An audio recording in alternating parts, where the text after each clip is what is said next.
For the news of the day, this morning I wore a Columbus jersey, and I'm wearing one again. So why?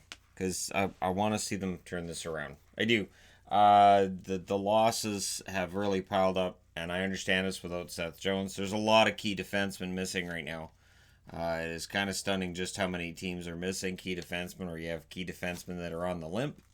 Looking at Shea Weber with that comment, but there are a lot of teams right now that are missing key players, and it does affect your ability to make the playoffs. And I think with Columbus and Calgary, I think those are things we have to consider with the two of them. But for tonight, we're going to look at Pittsburgh in against Toronto. This game starts at 7 o'clock Eastern, 4 o'clock Pacific, as every game on this board does.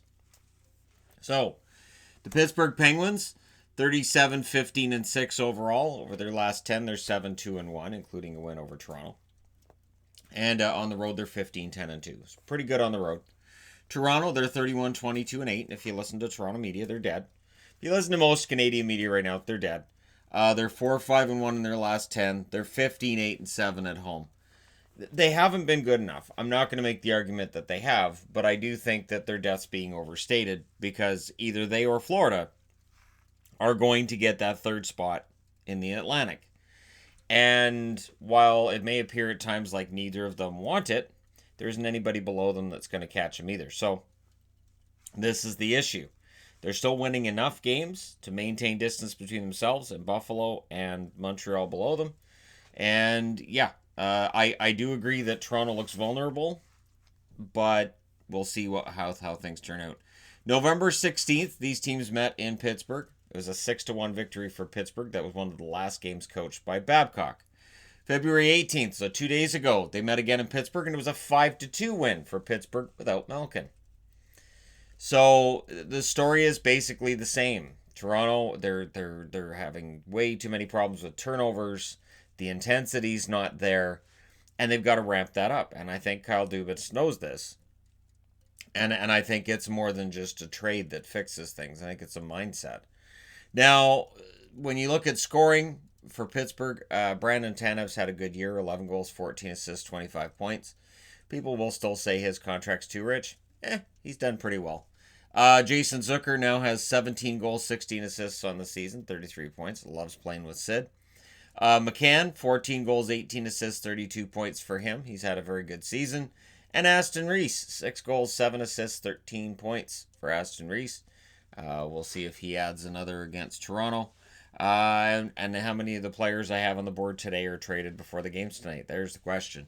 Matt Murray will start tonight. He's 17-7-5 with a .904 save percentage. Jarry will be the backup. He's 28-1 with a .931 save percentage. Those are pretty good numbers for Jarry.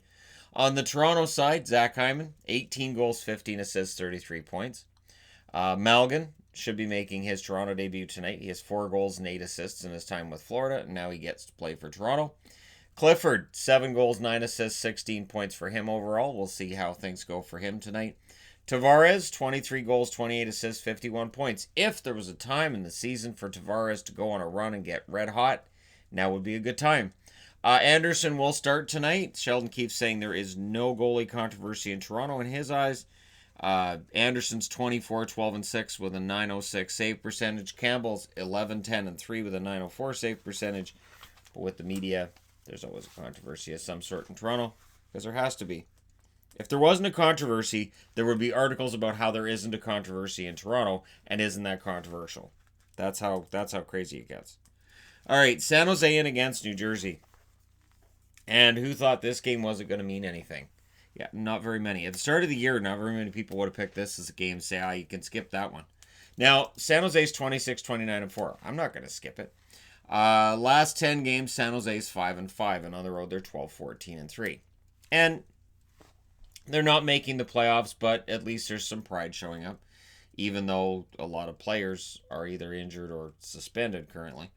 New Jersey, 22-27-10 overall. Over their last 10, they're 4-3-3.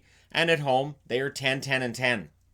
So I love that. I'm very proud of New Jersey for being 10-10-10 at home. That tells me the only answer is this is just a giant troll job. This whole season's been a troll of their fans. They are 10-10-10, and today is 02-20-2020. So, there you go. It's kind of fun, isn't it? The next meeting these teams will have will be February 27th in San Jose, a week from today. That's right. This is their first meeting. They meet twice. Kane, of course, is conspicuous by his absence from the San Jose lineup with his 21 goals, 16 assists. What can you do? Well, Joe Thornton, who may be playing his last game in San Jose, I don't know. Maybe 2 goals, 23 assists for him. Timo Meier, who will be staying in San Jose, 20 goals, 19 assists for him. And LeBanc, 14 goals, 17 assists, 31 points. He's been picking it up lately. Martin Jones will be starting tonight. He's 14, 17, and 2 with an .894 save percentage. It's New Jersey. He may be able to get that save percentage up. Dell's 12, 12, and 2 with a .909 save percentage. And there are rumors circulating maybe San Jose does move him at the deadline. On the New Jersey side of things, Hischier, 13 goals, 20 assists, 33 points. Simmons, all kinds of rumors about him going to Vancouver, so I'm surprised if it happened.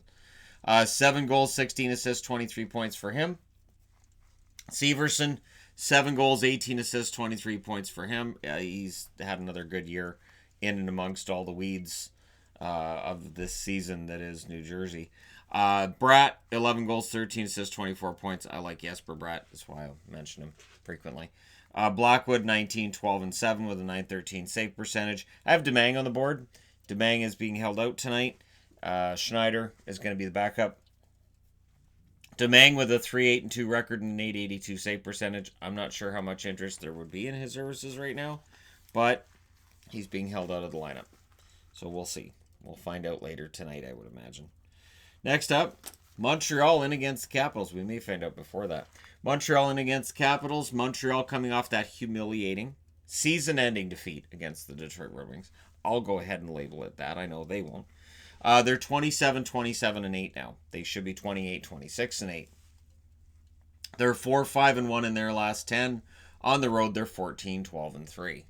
So the overall numbers, not great. And now they get to play the Capitals. The thing is, the Capitals haven't been very good either. They're 37, 17, and 5 over their last 10. They're 4 and 6, which means when the NHL released their power rankings today, the Capitals dropped from 3rd to 4th. They were passed by Pittsburgh. I saw that and I went, you guys are just looking at the standings. They've still got St. Louis at 5. So why do you even bother if you're just going to look at the standings? So 16, 9, and 4 is the record for the Capitals at home. I would qualify this as a trap game, but when you're 4 and 6 in your last 10, I don't know. I don't know if you can qualify it as that. November 15th, Montreal did win in Washington, 5-2. Washington then returned the favor January 27th, winning in Montreal 4-2. So home team hasn't won any of the matchups so far. This is the third and final. On the Montreal side, Shea Weber, 13 goals, 21 assists, 34 points, and for the record, 1 foot. Suzuki, 13 goals, 27 assists, and 40 points for him as he makes an incredible charge in the second half of the season. He's been great for Montreal. Byron, 20 games played for him, 1 goal, 4 assists, 5 points. Might Paul Byron, if he's healthy now and feeling good, might he be a piece that Bergevin considers moving? He's been out for a long time. Maybe they consider moving him. Armia, 15 goals, 13 assists, 28 points for him. And his numbers are overall underwhelming, and yet I think he's had a really good year. Price is listed as likely tonight. He's 24, 22, and 5 with a .910 save percentage. Lindgren, 1 and 3 with an .880 save percentage. Carey Price, I think over their last 3 or 4 games just hasn't quite been good enough, and that's a problem that Montreal has. Price has some amazing runs every year. Absolutely fantastic. But then he's just kind of average outside of that, and they need more from him right now. Dillon will make his debut tonight for the Washington Capitals. He has a goal and 13 assists. They're not looking for scoring from him. They're looking for the defensive side of things. Backstrom, 11 goals, 34 assists, 45 points. Tom Wilson, 17 goals, 21 assists, 38 points. And Oshie, 24 goals, 20 assists, 44 points. He's been chipping in goals while Ovechkin's been squeezing his stick a little bit more and trying not to think about it too much, which means that's exactly what you're doing. Holtby's confirmed as the starter tonight, so Samsonov is stapled to the bench. Holtby's 21, 13, and 4 with an .897 save percentage. Samsonov 16, 4, and 1 with a .917 save percentage. And general managers come out and said, I am not trading Holtby. So hope he's not going anywhere at the deadline. They have no intention of trading him. Next up, Philadelphia. The Flyers in against these guys, Columbus. And Columbus has had a rough patch for the last 3 weeks. And it's predictable when you lose a guy like Seth Jones. It's almost impossible to replace him. That being said, there is some hope. Philadelphia's 33-20-7 over their last 10. They're 6-3-1, but on the road they're 13-15-3. So their road record's getting better. That's why they're moving up the standings, is because their road record's been getting better. But for Columbus, they're pretty good at home, and so they have to take advantage of that tonight. They're 30-19-12 over their last 10. They're 3-3-4. At home, they're 18-11-3. Columbus hasn't won a meeting between these teams yet. This is their fourth matchup. October 26th, Philadelphia won at home 7-4. November 27th in Columbus, Philadelphia won 3-2. And of course, 2 nights ago, Philadelphia won at home against Columbus 5-1. Now, Columbus only allowed 15 shots in that game. So we'll see how things go tonight with them being at home and all. Philippe Myers, 4 goals, 11 assists, 15 points for the Flyers. Konechny, 20 goals, 31 assists, 51 points. Van Riemsdyk, who's ended up having a pretty good year, 18 goals, 20 assists, 38 points. And Claude Giroux, who's been hot and cold, 16 goals, 30 assists, 46 points. They've confirmed Elliott starting. I think that's good news if you're a Columbus fan as well. Hart's 18-12-3 with a .908 save percentage. Elliott's 14-7-4 with an .898 save percentage. He does have occasional shutouts, so watch for that. On the Columbus side of things, Werenski, 18 goals, 18 assists, 36 points. He's been very, very good for them. Milano, 5 goals, 13 assists, 18 points. Nathan Gerbe, 4 goals, 5 assists. Gerbe, if you scored a goal tonight, that'd be awesome. I'm glad he's in the lineup. Hope they turn things around. Bemstrom, 5 goals, 10 assists, 15 points for him. In net, it will be Merzlikins. Merzlikins is 12-9-6 now with a .924 save percentage. Those overall numbers have come down, but not that much. So there is a lot being written about their death, much like Toronto, and I think it's overblown. Kivlenieks is 1-0-2 with a .907 save percentage, and he's the backup. That being said, I do need to change boards. So Winnipeg. The Winnipeg Jets. I'm not going to put up an Akbar magnet for you fine people tonight. They're in against the Ottawa Senators. This one starts at 7:30 Eastern, 4:30 Pacific.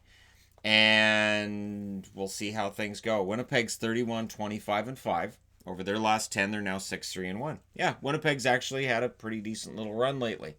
They're 15-11-2 on the road. And if these guys get into the playoffs, I don't know. I think they're better as underdogs than they were as favorites. That being said, 15-11-2 on the road. They're in against the Ottawa Senators. Ottawa's 28-11 overall. They're 3-5-2 in their last 10. At home, they're 15-11-6. Go ahead and move that. 15-11-6 at home for the Ottawa Senators, coming off of that 7-4 win against Buffalo. I didn't see that one coming. February 8th, Ottawa lost in Winnipeg 5-2. So Ottawa will be looking for some measure of payback tonight.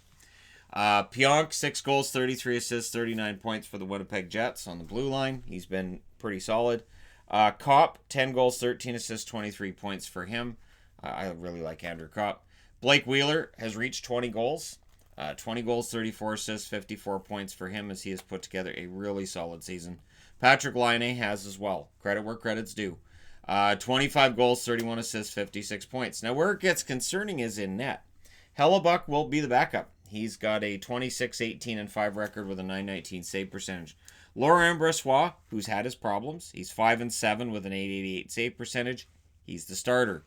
On the Ottawa side of things, Mike Riley, a goal and 11 assists. He's been pretty good since being added from Montreal.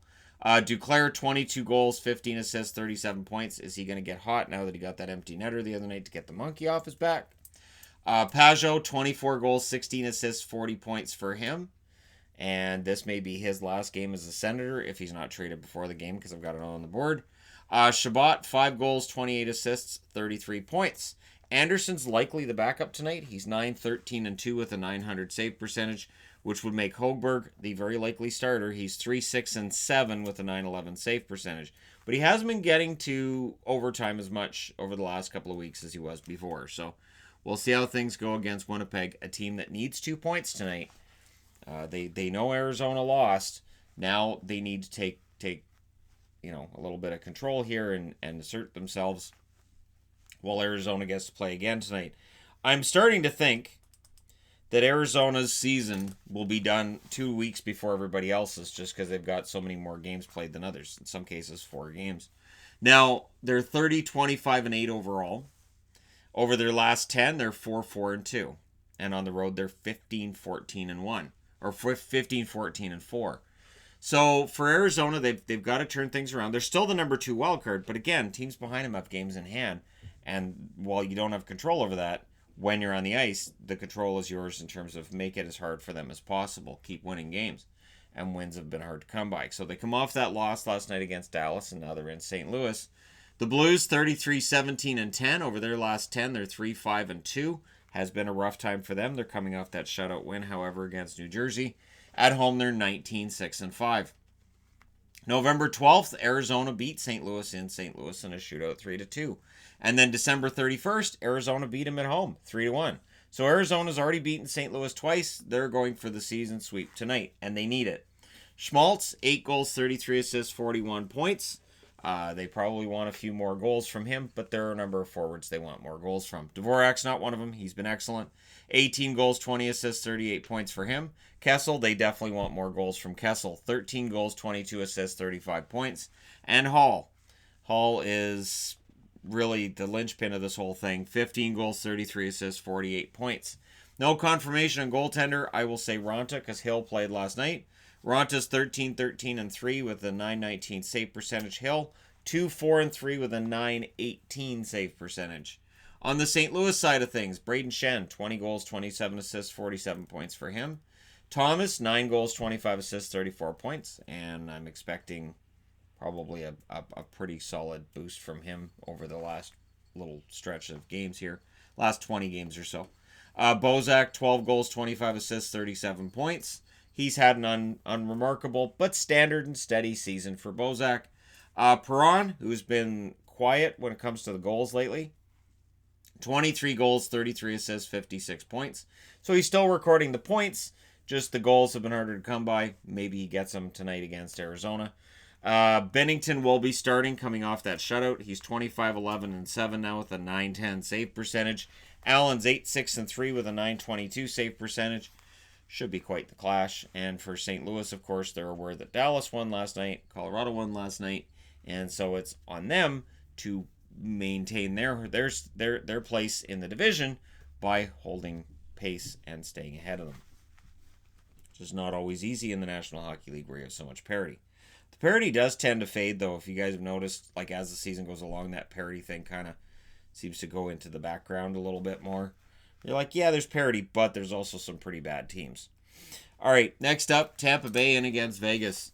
Tampa Bay, 11-game winning streak. 11.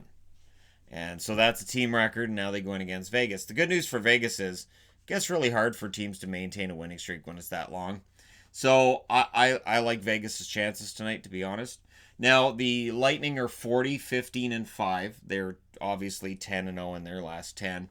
On the road, they're now 28-3. It's obscene. Their numbers are turning kind of stupid again. And I mean that in a good way. They're really, really, really quite good. For Vegas, they're 31-22-8. They're 6-3-1 in their last 10. They're 17-10-4 at home. And they're aware that both Edmonton and Vancouver failed to get 2 points last night. They both got 1. So for Vegas, if they win tonight, they're in the driver's seat for the first place in the Pacific Division spot. And they were expected to be there this year anyways, just not in this manner. This is kind of taking a roundabout way to get there. Vegas lost in Tampa 4-2 on February 4th, so they were part of this current winning streak. Now, Coleman should be making his debut tonight for Tampa. 21 goals, 10 assists, 31 points. And I keep seeing people saying, well, he's not going to be expected to score like that in Tampa. He's going to be playing bottom 6 minutes. It's not like he was getting 20-plus minutes a night in New Jersey. Coleman's already shown he can make the most out of very little.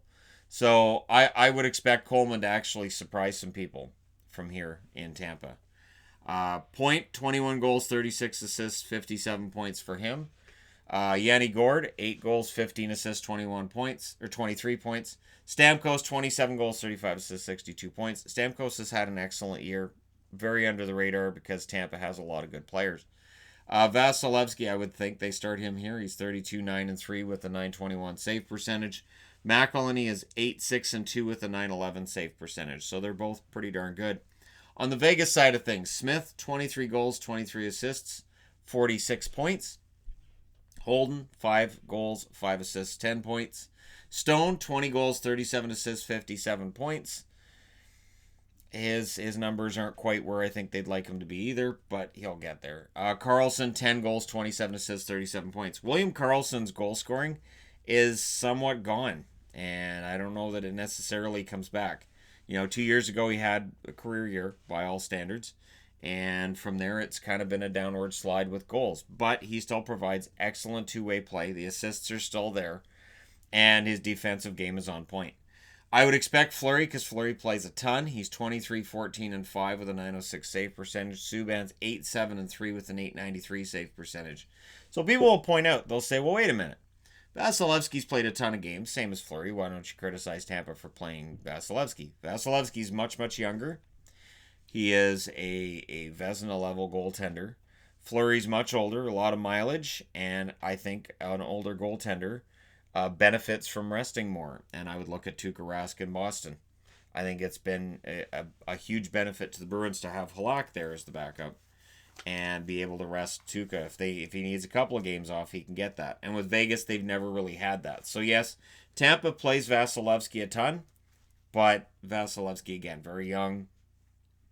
And I think Vasilevsky at this stage is better capable of playing 60, 65 games and still being fresh in the playoffs. But if you look at the teams that have won the Stanley Cup over the last, say, 10 years, a lot of times it's a goaltender who hasn't played as many games as traditionally seen in hockey, say going back to the 80s and the 70s when you just had the one goaltender for the most part. Last up, Florida. Okay, so Florida gets the win last night in Anaheim. Relatively easy win, and now they go in against the Kings, which should be a relatively easy win because the Kings are in full-on sell mode. And so a Kings team that was already putting up some bad numbers, now they're depleted, and they've got bad numbers, and they've subtracted a 20-goal scorer into Foley. So for Florida, this is kind of sort of a trap game, but while it's kind of sort of a trap, and I'm thinking about it, but I'm not going to do it. Florida, 32, 22-6. They've got to realize how dire this is. They're 4-5-1 in their last 10, the same record of their last 10 as Toronto. Like I said, neither of them are playing like they want it. 16, 10-4 on the road. I think they're better on the road than at home, where they've lost 4 in a row. The LA Kings, on the other hand, they're 21, 34-5. They're 3-7 in their last 10, and they're 12, 12-1 at home. So if Florida takes them lightly or just doesn't come out ready to play, LA can hurt them. They met January 16th in Florida. Florida won that meeting 4-3. Yandel, 5 goals, 26 assists, or 36 assists, I should say, and 41 points. He's played over 800 consecutive games. He hasn't missed a game, so that's pretty impressive. Apparently, they were saying this last night, the number one defenseman in terms of consecutive games played. Connolly, 18 goals, 13 assists, 31 points. It's tough to score when you're on the fourth line, but Connolly's doing his best. Barkov, 18 goals, 40 assists, 58 points. Barkov's got such a scary combination of size and talent, just overall smarts on the ice. Weegar, 5 goals, 11 assists, 16 points for him on the blue line. I kind of expect Montembeault here because Bobrovsky played last night. He's 22, 17-5 with an 899 save percentage. Montembeault, 5-3-1 with an 890 save percentage. On the LA side of things, you got Kempe, 10 goals, 15 assists, 25 points. He's not getting traded. Dustin Brown, 12 goals, 15 assists, 27 points. If he ever gets traded, it'll be because he asked LA to trade him. Schaller could very well make his debut for the Kings tonight. He's got 5 goals, 1 assist. Don't get too excited. Most of those 5 goals seem to be in the first few weeks of the season for Vancouver. Carter, 17 goals, 10 assists, 27 points. There's rumors he gets moved. Keep in mind, last year when they talked about moving him, there were also rumors that if he got traded, he just would retire. He wants to stay in California. Quick, 12, 22-3 with an 897 save percentage. Peterson, 1-2 with an 896 save percentage. Either or. I would think just play Peterson. See what you've got with Peterson down the stretch. They're not making the playoffs. It's not like not playing Quick should upset them. And again, I'm not sure with Jonathan Quick if he's one of those goalies that, yeah, if I'm ready to go, I'm playing. Or if he can be okay with down the stretch them taking a look at Peterson and see what they have and give him some more games than they would otherwise. But there you go. You guys are all set for tonight's 8 games. Let me know your winners, all that other wonderful stuff in the comment section below. Don't forget to hit like and subscribe if you're browsing your way through, just tapping upon this video. Thank you guys so much for all your support. I will talk to you again soon.